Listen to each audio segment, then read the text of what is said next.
Good morning, Bishop Amos. Well, good morning, Barb. Welcome to our first video chat of the year.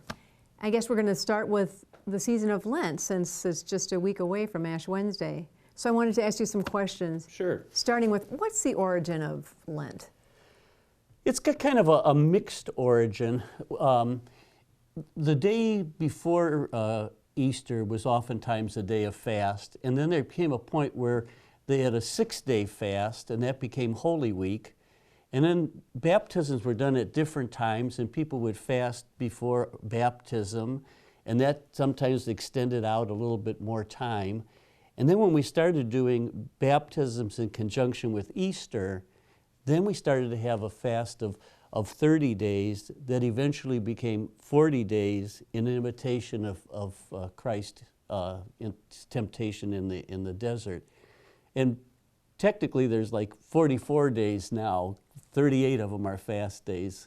And Lent ends with Holy Thursday night. That's the beginning of the Triduum at that point. But we should probably fast until Easter Sunday, right? Well, Friday and Saturday are supposed to be fast days, just like the early church did in preparation for Easter. Oh, thank you very much.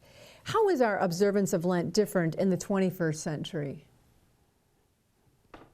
I think one of the things that happened, and maybe it isn't just the 21st century, I think there's a restructuring of what Lent means. I think for me, growing up, Lent was very, very personal thing. I mean, you certainly had the church doing things. In fact, when I was in college, every day during Lent was a fast day. So the church did do penance together. But there was this kind of a sense that I'm going to do something special myself during Lent.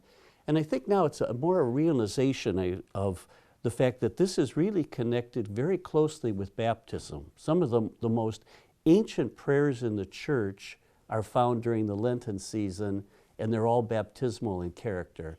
So it's really all of us now, we're called, each of us is called, the baptized is called to continuing conversion, but joining with those who are catechumens and the elect in their final preparation for the Easter sacraments. So it's really a church's journey that we're on.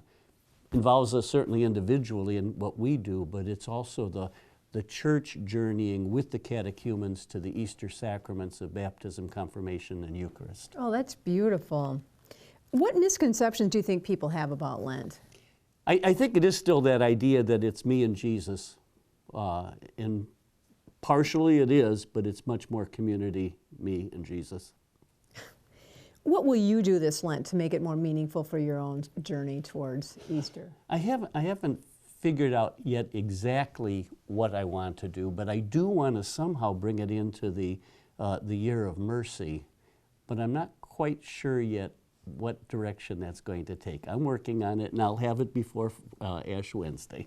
And we can ask you about that in the March chat, oh, right? Okay, You'll very let us good. know how it's going. I'll let you know how it's going. Okay. And what did you do as a child? What was different from what you do today as opposed to what you did as a kid? Well, I certainly know growing up it was giving up. So I went through that whole thing of not eating candy during Lent. I've at times gave up TV during all of Lent, even as a child. And I think there is still room for some of that. Even more recently as an adult, when I would give up TV, it gave me time to do more reading and thinking and stuff like that instead of just sitting in front of the tube. So they did have TV when you were a child? Not in the beginning.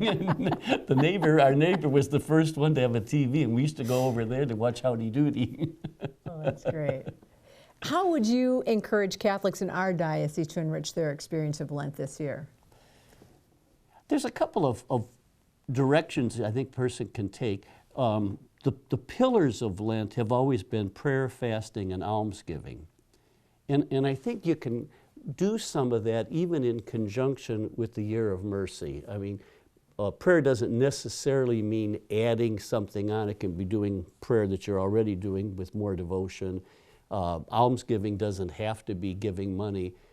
I remember years ago I was spiritual director for a religious sister, an older nun, and she decided she was going to give something away every day during Lent.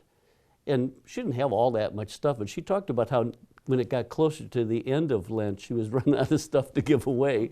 But that was her thing to do. Well, I think you could do stuff with prayer, fasting, and almsgiving understood in a wider, broader way and connect it with the year of mercy, with the corporal and spiritual works of mercy.